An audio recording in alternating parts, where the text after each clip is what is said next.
my concern as a coach is don't film it, Matt. Don't put it out there. Bust that ass, but keep it off the news line because the target's just getting bigger is my whole thing. And if you're willing to take the target, cool. It's cool. But I just see that babies, I call them babies because they're kids that we coach, are being set up for failure in the long run if they don't win. And that's just my biggest thing because I don't want to see any kid have this target on their chest unnecessarily. I just want to ask you, would you show everything you film, number one, on social media? And number two, everyone in the chat talks shit about me because we talk about Prime so much on this show. Well, I don't talk about Nevada because they don't fucking film everything. I don't see it. So there's a reason why journalists and media show what they show. It's because it's the most available. So I guess that's my point. I want to ask you, would you film everything and put it out there? And then my second question to you is, where are you at with the happenings that's going on right now? Do you see a lateral program being built versus a vertical one, as Shaun King kind of stated? This is a JUCO plan that Deion's taken, in my opinion. It's a JUCO role. I used to build lateral 2 because it was a 2-year institution, Matt. This is a 4-year institution. I don't know if you can live without high school kids, but go ahead. Okay, so I'll try and unpack as much of that as I can. I'm sorry, I just tried to catch up with you for the last few days. All right. Yes, I would film everything. I film everything at my facility. You can't just film the good shit. So if you're gonna film everything, film everything. They're not babies or children. Like they're men, but there's a lot of men in this generation that act like kids, and they say I'm a man, but they sure do love being treated like children when it helps them. Now that's not just at CU, that's everywhere. Everybody deals with dirty locker rooms and disrespectful kids in class. I mean, that's not a CU problem. That's a 16, 17, 18, 19, 20-year-old asshole problem. Look, I don't if people want to take my stuff offline and post it and try and roast, they're taking my shit and roasting. So let's be real. You hate away, motherfucker. You're the one Chicago backhanding to my content, you fucking weirdo. I've tried to do nothing but support Coach Prime, and we've got a huge group of Colorado kids going there on Saturday of this week. To do a recruiting trip and do our own personal 6-0 junior day. So that's good. Take a big group up there and get them in front of the coaches. I had a very interesting question on my show on 0 to 60, which will be on at 10 a.m. today, last week about, does Coach Prime recruit Colorado? And my response was, it's not Coach Prime's job to recruit Colorado. It's Colorado kids' job to show Coach Prime they can play there because he's recruiting 4- and 5-star kids. Now Colorado can recruit the country, so they're going to. They don't have to just recruit the frat boy down the street from whatever high school. So, look, man, the whole concept that they're building a lateral program, I don't really know what that means, but I'll tell you one thing. They've been in football purgatory for 20 years, bro. We haven't won a fucking bowl game since I was a senior, and I'm 42 years old. So, I don't give a shit where we're going as long as it's not down, and we're damn sure not going that way. If anything, we just keep ascending. So, yes, I would film everything. Yes, I would put everything out there. Yes, the more eyes, the better. Free, all advertising, all negative advertising, all of it is good advertising. It's all your name is being spoken. So you're never going to appease to all these half-minded twits out here who've got a problem with everything. I've stopped trying to appease to them. I've stopped giving a shit. Look, man, if Colorado wins, which I think they make a bowl game next year easy, they are much improved in the offensive and defensive lines, way more physical.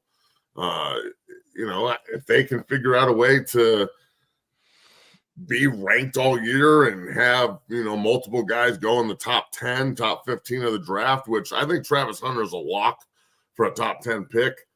Shedeur could be the first pick, or Shedeur could be like a third rounder if he has a shitty year. I just don't see how he has a shitty year. I just don't. So I think that the sky is truly the limit here, and you're going to have 2 first-round draft picks and probably a freshman All-American first-team unanimous in Jordan Seaton, who honestly that kid is about as real as it gets. So. I thought that I always think this, but I always thought that, like young guys would need to come in and cut their teeth, right? It didn't happen with this kid, man. He came in and started cutting up everybody else. So he's real. And I think that CU's got a real opportunity to just make everybody eat crow. So there's a lot of things that, there's a lot of things that all the haters can dine on a daily basis. But eventually, everybody's going to have to just start eating shit when the games start. Smitty? I mean, he said that beautifully. I mean, what side I stand on. We talked about this a little bit yesterday. I mean, for me, it's one thing to have an opinion on, should they be filming everything? Like, that's just subjective. But for me, I haven't seen anything that's going to either scare me away to thinking they're going to have a bad season, or even excite me thinking they're going to have a great season. It's just like, this is just what they do. It's normal stuff. They're just filming it. Exactly. And that's what I always say. I'm like, JB, how many times, I remember conversations where head coach during the offseason came to us, team meeting, whatever, even before a lift, and the team had to run because the locker room was dirty or left messy. Like that thing, those are things that happens in every single school around the country. I think that because we're seeing it, it's like it's blown out of proportion, I guess, for some people. For me, it's nothing. And JB, like I told you yesterday, I was like JB, you've seen this 1,000 times. I'm sure you probably yelled at your guys at some point about leaving the locker room messy. How many fucking rolls they had to do, or fucking hills, or cross. Yeah. What was your punishment of choice, coach? Mine is always either bear crawls, rolling, or sleds. What's yours? I only had 2 rules. If you're late, you have certain thing. If you miss, you have certain thing. And if you do anything unruly, you have a certain thing. So we had 10 220s under time. 10 220s under time. Damn. Gross. Yeah, the whole team if the locker room was fucked. Disgusting. Here's the thing. That's not the discussion or argument. I have no issue. We know every team has this issue.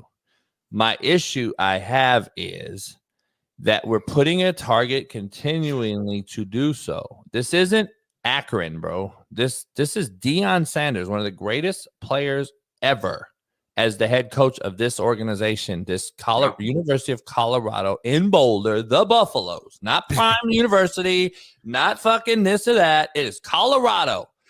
I am trying to still figure out when or if, let's just say if. I hope it happens. I hope they have a good year for Matt's sake, for my boy Darren Hagan, for all the great people I've known at Colorado forever.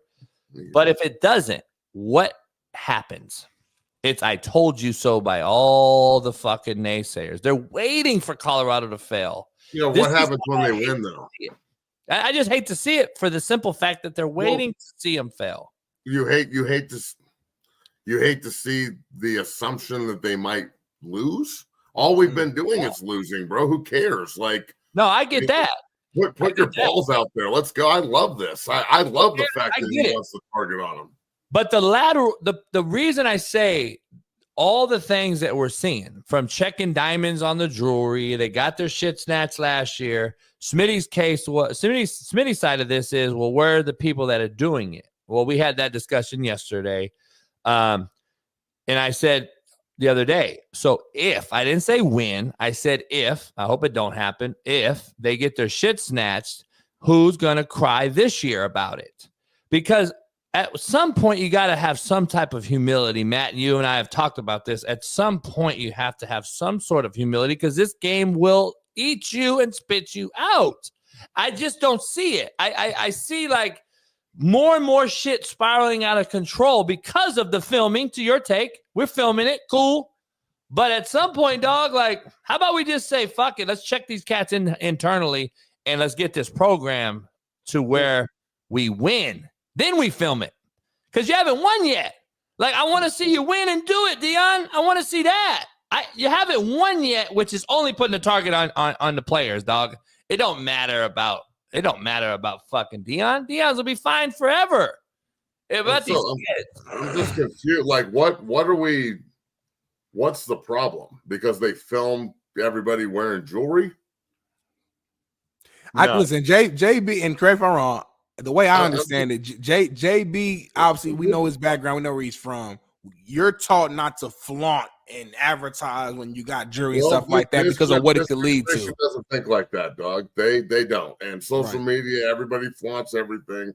And they're in Boulder. Ain't nobody gonna rob them in Boulder. They got robbed last year, homie. And you at UCLA, not in motherfucking Boulder. Games at Boulder?